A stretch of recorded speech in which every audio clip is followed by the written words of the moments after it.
Hey, welcome back, my fellow macroeconomics students. Just video lecture today on fiscal policies.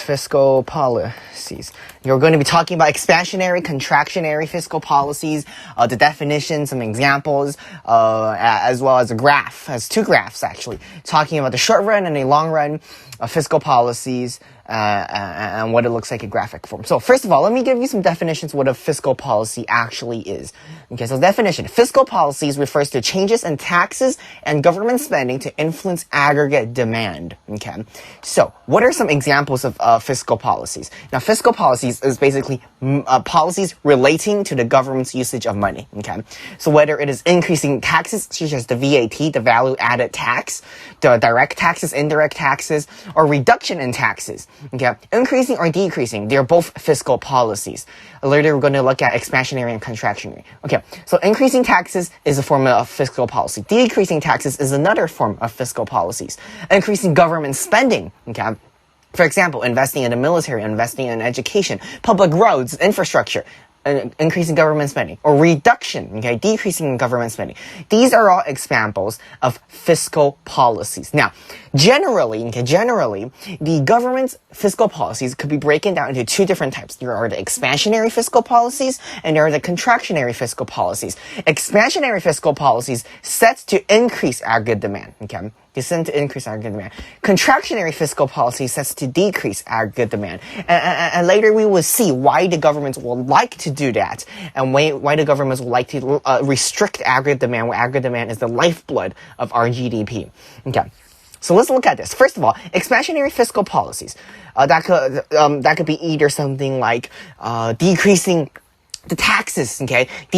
Slashing taxes. By slashing taxes, money supply is increased. Therefore, aggregate demand increases. Therefore, expansionary. Okay? It's expansionary.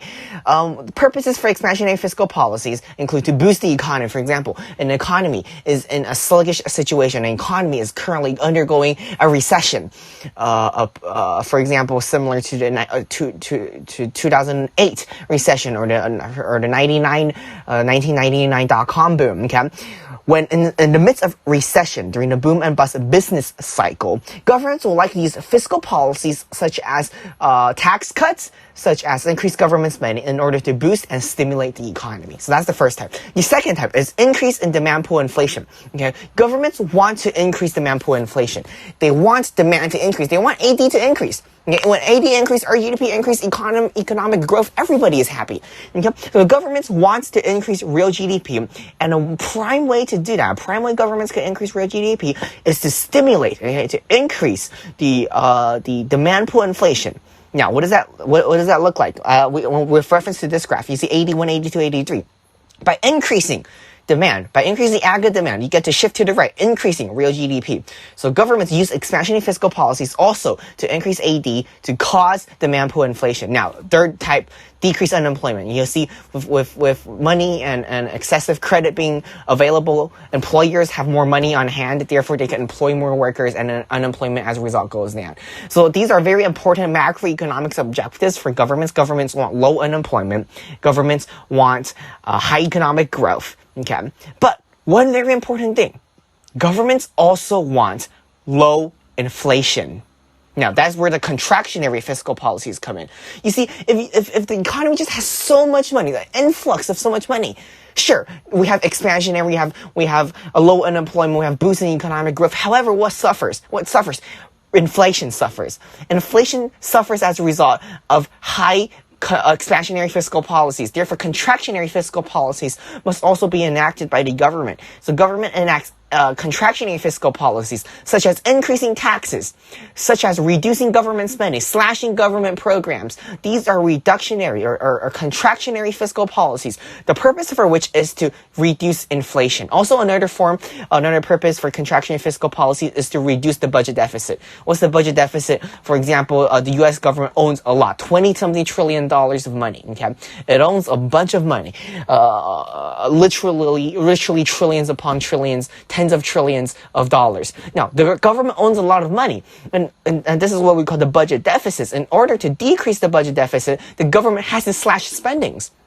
And this is where contractionary fiscal policies, such as increasing taxes and decreasing government spending, will come in. Now, what does this look like? Okay, what does the concept of fiscal policy look like in graphic form? So, first of all, what we have right here is the short run. Okay, we could look at the short run. But this could also be the long run. Let's think of it this way. Remember Keynesian macroeconomics interpretation of the equilibrium? The Keynesian economist view of the macroeconomics equilibrium is that any point within the graph could be the long term. So this could either be the short term or it could be the long term. Now, when expansionary fiscal policies are enacted, 81 shifts to 82. Okay, for example, if government spends an increase of $1 billion in the economy, 81 shifts to 82. Now, remember what we talked about in previous lessons concerning,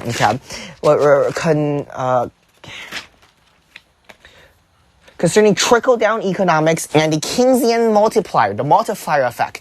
Does anyone remember the multiplier effect? Okay, let me write this down. Okay, okay, so the government may have spent $1 billion, but because of the multiplier effect, 81 gets shifted to 82 because of the principal or the initial government spending. 82 gets shifted to 83 because of the multiplier effect. Now, if you don't know what the multiplier effect, you have to go back to understand. I have made a video on the multiplier effect. It's very important that all macroeconomic students, especially those in the IB diploma program, must know the multiplier effect.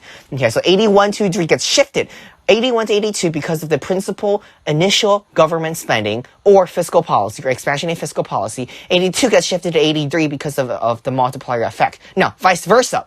Contractionary fiscal policies, when contractionary fiscal policies such as raising taxes, such as decreasing in government spending is enacted, 83 gets shifted to 82. Okay, and 82 may get shifted to 81, depending on how severe the contractionary fiscal policy is. Okay.